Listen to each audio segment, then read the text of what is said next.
සුන්දර නිලාවැලි වෙරළ තීරයේ සිට කෙටි බෝට්ටු ගමනකින් පසු අපි ළඟාවන්නේ ශ්‍රී ලංකාවේ නැගෙනහිර මුහුදු තීරයේ සැඟවුණු නිධානයක් බඳු වූ ස්ථානයකටයි. ඒ පිජන් දූපත ජාතික වනෝද්‍යානය, පිජන් අයිලන්ඩ් නැෂනල් පාර්ක්.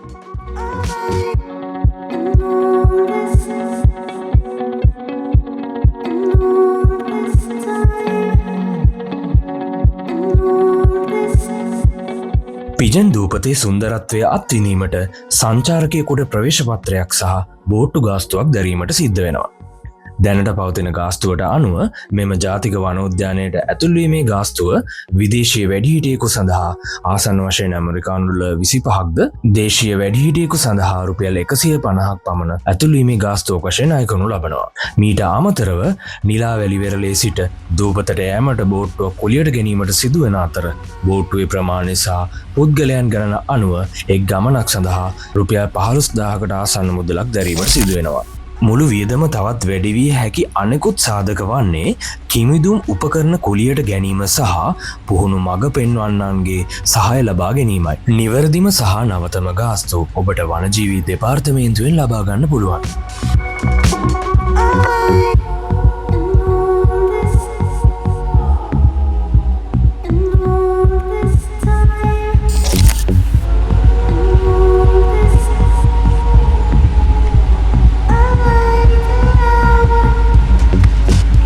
මේ ශ්‍රී ලංකාවේ පවතින සාගරික ජාතික වනෝද්‍යාන 3න් එකක් වන අතර එහි නම ලැබී ඇත්තේ දූපතේ වෙසෙන ගල් පරවි විශේෂයක් නිසාවෙන්.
මම නිලාවැලි බීච් එකේ වැඩ කරන එකයි. මම බෝට් දුවනයි.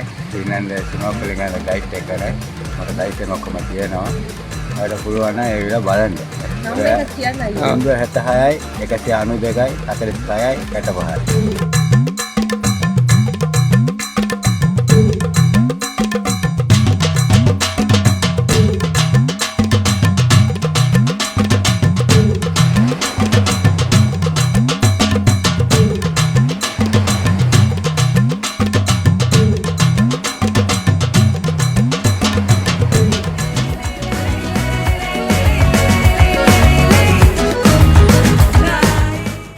පිජන් දූපත ප්‍රසිද්ධ වන්නේ ශ්‍රී ලංකාවේ ඉතිරිව ඇති හොඳම කොරල් පර පද්ධති කිහිපයක් මෙහි පිහිටා තිබීම නිසයි. මෙහි කොරල් විශේෂ 100කට අධික සංඛ්‍යාවක් සහ මසුන් විශේෂ 300ක් පමණ වාසය කරනවා. ඔබ කිමිදීමට හෝ ස්කූබා කිමිදීමට ප්‍රිය කරන්නෙකු නම් නොගෙඹුරු පර ආශ්‍රිතව වෙසෙන කළු තුඩ සහිත රිෆ් මෝරුන් සහ කැස්බෑවන් දැක ගැනීමේ සුවිශේෂී අවස්ථාවක් ඔබට මෙහිදී හිමි වෙනවා.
අතීතයේදී යටත් විජිත සමයේදී බ්‍රිතාන්‍ය හමුදාව විසින් මෙම දූපත වෙඩි තැබීමේ පුහුණු ස්ථානයක් ලෙස භාවිතා කර ඇති බව ඔබ දන්නවා.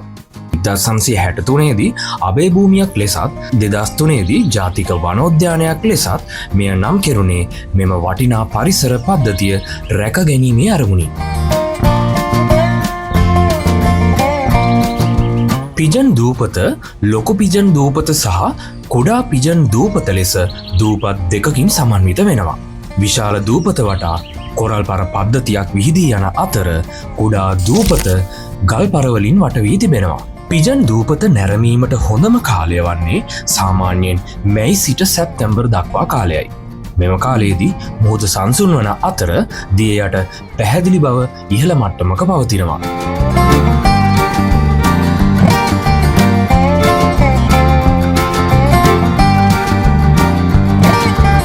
සොබා ධර්මයේ මෙම ආශ්චර්ය රැක ගැනීම අප සැමගේම වගකීමක්. මෙම සාගර ජාතික වනෝද්‍යානය සංරක්ෂණය කරන්නේ වනජීවී සංරක්ෂණ දෙපාර්තමේන්තුව යටතේ.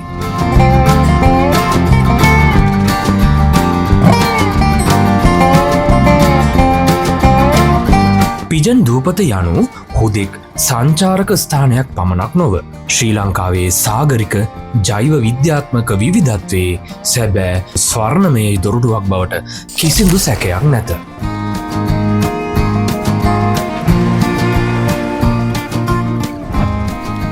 ඔයාලට තව වැදගත් දෙයක් කියන්න තියෙනවා. අපිට මේ විදිහට පරිසරයේ ලස්සන බලන්න දෙන්නේ පැය 3-4ක් වගේ පොඩි කාලයක්. ඉතින් ඒ නිසා ඔයාලා උදේම යන්න. ඒ වගේම ඔයාලට අවශ්‍ය කෑම වර්ග වතුර මේ දේවලුත් අරගෙන තමයි යන්න ඕනේ. මොකද අපිට එතන කඩවල් නැහැ. මේ දේවල් මිලදී ගන්න. ඉතින් අනිවාර්යයෙන්ම ඔයාලා මේ පරිසරයේ සුන්දරත්වය විඳිනවා වගේම තව කෙනෙක්ට එතන සුන්දරත්වය විඳින්න ඉඩ ඉතිරි කරලා දෙන්න කියලා අපි මතක් කරනවා.